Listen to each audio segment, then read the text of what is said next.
ସୁପ୍ରଭାତମ୍ ପିଲାମାନେ, କେମିତି ଅଛ?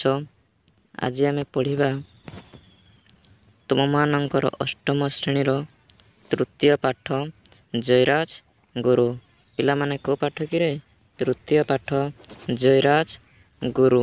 ତ ତୁମେମାନେ ଯଦି ପୂର୍ବ ପାଠ ଦୁଇଟିକୁ ତୁମେମାନେ ପଢ଼ିନ, ତାହେଲେ ତୁମେମାନେ ସେଇ ଭିଡ଼ିଓ ଦୁଇଟିକୁ ଯାଇ ଦେଖିନେବ ଏବଂ ତାପରେ ତୁମେ ଏହି ପାଠକୁ ପଢ଼ିବ, ଯାହାଦ୍ୱାରା ତୁମମାନଙ୍କୁ ବୁଝିବାରେ ବହୁତ ସହଜ ହେବ।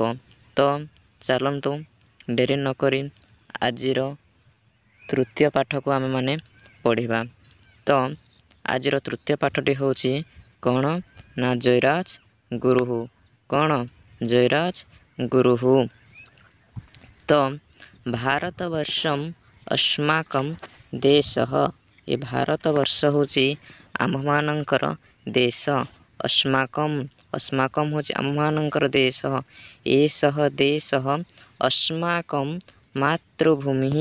ଏହି ଦେଶ ହେଉଛି ଆମ୍ଭମାନଙ୍କର ମାତୃଭୂମି। ବୟଂ ସର୍ବେ ଅସ୍ୟ ଦାୟଦାଃ। ବୟଂ ଆମେମାନେ ସର୍ବେ ସମସ୍ତେ ଅସ୍ୟ ଏହାର ଦାୟାଦାଃ ଦାୟାଦା ନାମ ସନ୍ତାନ। ଆମେମାନେ ସମସ୍ତେ ଏହି ମାତୃଭୂମିର ସନ୍ତାନ ଅଟୁ। ଅସ୍ମାଭିଃ ଏଷା ମାତୃରୂପେଣ ପୂଜ୍ୟନ୍ତେ। ଅସ୍ମାଭିଃ ଆମମାନଙ୍କ ଦ୍ୱାରା, ଅସ୍ମାଭିଃ ଆମମାନଙ୍କ ଦ୍ୱାରା ଏଷା ମାତୃରୂପେଣ ପୂଜ୍ୟତେ।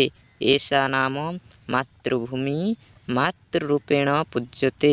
ମାଙ୍କ ରୂପରେ ପୂଜା କରାଯାଉଛି। ବୈଦେଶିକାଃ ବହୁବାରମ୍ ଅସ୍ୟାଃ ଉପରି ଆକ୍ରମଣଂ କୃତବନ୍ତଃ। ବୈଦେଶିକାଃ ବୈଦେଶିକ ମାନେ ବହୁବାର ଅସ୍ୟାଃ ଏହାର ଉପରେ ଆକ୍ରମଣଂ କୃତବନ୍ତଃ ଆକ୍ରମଣ କ'ଣ? ଆକ୍ରମଣ କରିଥିଲେ। ଆଙ୍ଗ୍ଲଜନାଃ ବାଣିଜ୍ୟଂ କର୍ତ୍ତୁମ୍ ଅତ୍ର ଆଗତବନ୍ତଃ। ଆଙ୍ଗ୍ଲଜନାଃ ଆଙ୍ଗ୍ଲ ଲୋକମାନେ ବାଣିଜ୍ୟ କରିବାକୁ କର୍ତ୍ତୁମ୍ କରିବା ପାଇଁ ଅତ୍ର ଆଗତବନ୍ତଃ ଏଠାକୁ ଆସିଥିଲେ। କେଉଁଠାକୁ? ନା ଭାରତବର୍ଷକୁ। କ୍ରମଶଃ ଅତ୍ର ସ୍ଥିତ୍ୱା ଅସ୍ମାନ୍ ଶାସିତବନ୍ତଃ। କ୍ରମଶଃ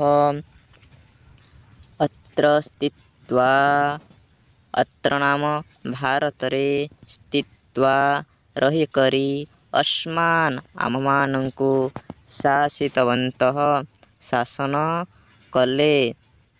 ତେଷାଂ ଶାସନେନ ଭାରତୀୟ ଅକଥନୀୟଂ ଦୁଃଖଂ ପ୍ରାପ୍ତବନ୍ତଃ। ତେଷାଂ ସେମାନଙ୍କର ଶାସନେନ ଭାରତୀୟାଃ ଅକଥନୀୟଂ ଦୁଃଖଂ ପ୍ରାପ୍ତବନ୍ତଃ।